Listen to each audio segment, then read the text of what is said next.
Assalamu alaikum wa rahmatullahi ta'ala wa barakatuh. Shekarar da na video bisa ga dan Balki Kwamanda. Wasu sun fahimce ni, wasu ba su fahimce ni ba. To zan yi video wanga akan mutanen da su fahimce ni ba. Yana da kyau in ka ga video ko wani iri ne, ka ɗauki lokaci, ka saurara, ka ji wannan video wani sako ne ka ɗauki da shi ko kuma wani irin sako ne ke so ya yi da. In ka fahimci video sannan ka hito kai magana yadda mutane za su fahimce ka, kai magana yadda za a fahimce ka.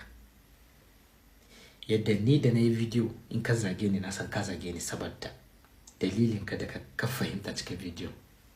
Amma mutum ne ya zo ya video yana niyyar yi da wani sako, kai kuma ka zo kai wani zagi wanda bai da alaka da bidiyon da ya yi. Dangane da batun lamarin siyasar ƙasar Nijar, inda ɗan Balki Kwamanda ya yi dumu-dumu a cikin lamarin siyasar ƙasar. Kowa dai ya sani ɗan Balki Kwamanda ya yi fice wajen zagin shugabannin da suka gudanar da juyin mulki a jamhuriyar Nijar na mulkin soja. Babu irin maganganun da bai furta ba akan waɗannan sojojin da suka kifar da gwamnatin tsohon shugaban ƙasar Nijar ɗin Muhammadu Bazoum. Kuma haka babu kalan zagin da wasu daga cikin 'yan Nijar ba su fito sun masa ba, har da iyayensa suke faɗa, amma ya daina shiga lamarin siyasar ƙasar Nijar ɗin. Sai dai wani daga cikin mazauna ƙasar Nijar ɗin ya ce in dai za ana zagin ɗan Balki Kwamanda to zai ci gaba da fitowa yana rama kuma yana ci gaba da sukan sojojin juyin mulkin. Da haka ya ce ya kamata a neme sa a yi shawara da shi kan batun me yasa yake sukan sojojin juyin mulki a ƙasar ta Nijar. Sai dai wasu suna ganin wannan abin da wannan bawan Allah ya fito ya furta ba zai taɓa yiwuwa ba, wasu ma har zagin sa suke akan maganganun da ya fito ya furta, inda shi dai ya ce in dai za ana zagin ɗan Balki Kwamanda to shi ma ba zai gaji da yin bidiyo yana fitowa yana mayar da martani ba. Wasu ma sun ce ya kamata a sare sa ne, mayar masa da martanin da ake yi ne yake ƙara masa ƙwarin gwiwan fitowa yana ci gaba da yin bidiyo. Amma a ce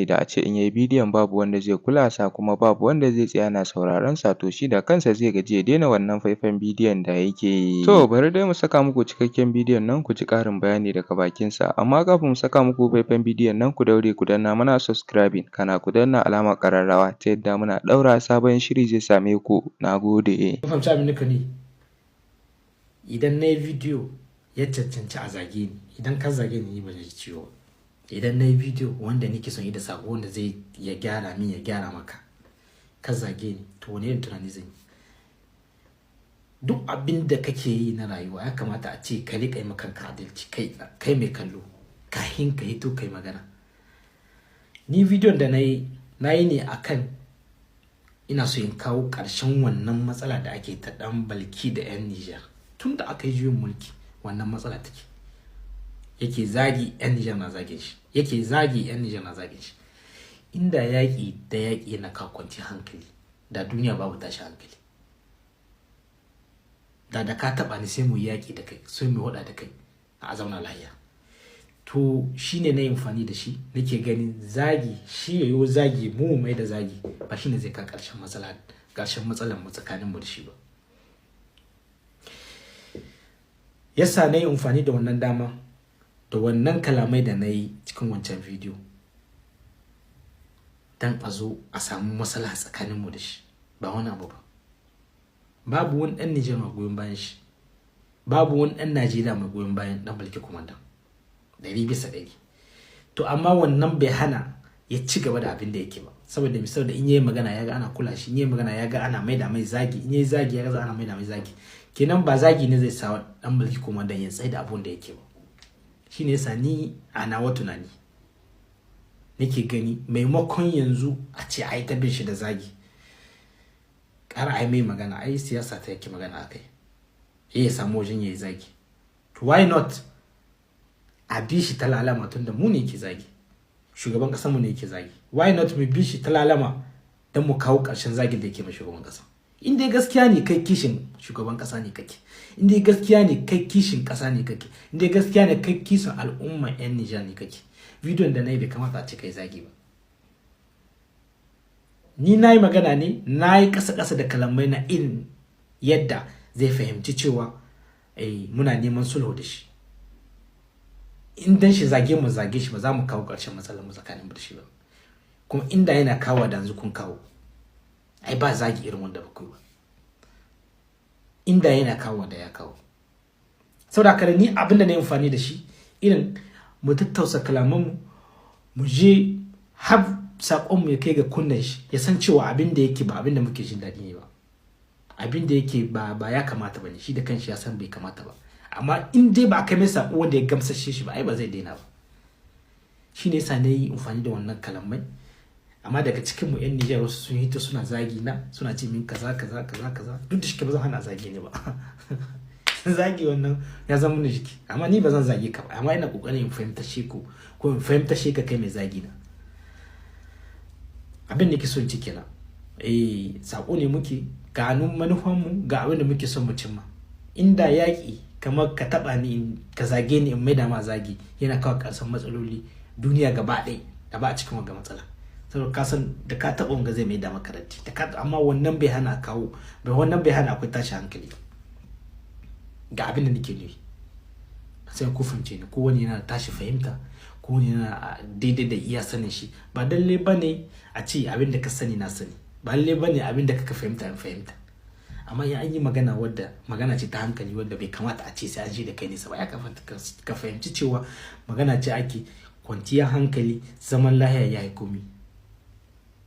Wannan Najeriya duk gaba ɗaya sun san cewa abin da yake bai kyauta.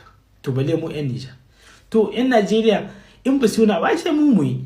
To mu ya za a yi mu yi? Cikin zagayen gane kuke tunanin za mu kawo ƙarshen wannan, ba za mu iya ba.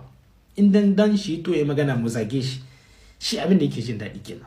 Shi ne na yi amfani da wannan kalmomi. Wanda suka fahimce ni su fahimci, wanda su fahimce ni ba Allah ya huci zuciyarsu. Ni ban zo da niyya in zo in yi magana ba dan ka zage ni, in yi magana ko ta tashi hankali ba. Asali ma na yi magana ne ina tunanin 'yan Nijar suna saurare na, ina yi bidiyo kuma sako yana zuwa inda ya kamata a ci ya kai.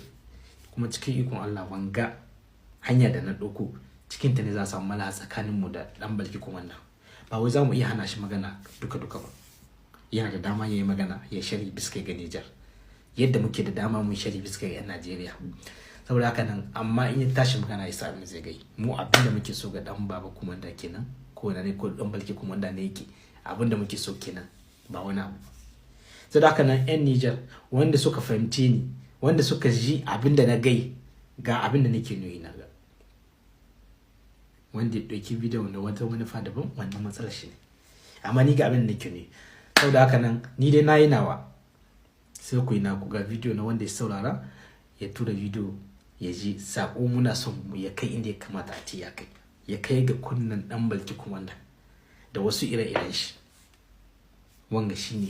Haka nan ɗan Nijar kake, ɗan Najeriya kake, in ka ga dama bidiyo kai ba. Shin me shawarar ku dangane da wannan batun da ɗaya daga cikin mazauna ƙasar Nijar kuma wanda suke shige da fice kan lamarin siyasar ƙasar Nijar ɗin, kan shawarar da ya kawo akan ɗan Balki Kwamanda na a neme sa a ji daga bakinsa akan sukar da yake yi wa sojojin juyin mulki. Amma na san duk da cewa mutane da dama za su ce ɗan Balki Kwamanda bai kai a neme sa ba, saboda ko me dalili wanda shi ɗan ƙasar Nijar ne, wanda yana ɗaya daga cikin manya-manyan wanda suke sukar gwamnatin sojojin ƙasar Nijar ɗin. Ba a neme sa ba, an yi zama da shi domin a ji ta bakinsa. To Allah sa mu dace. Kar ka manta dai kana tare da taskar Nijar TV. Ku daure ku danna mana subscribing, kana ku danna alamar ƙararrawa ta yadda muna ɗaura sabon shiri zai same ku. Nagode.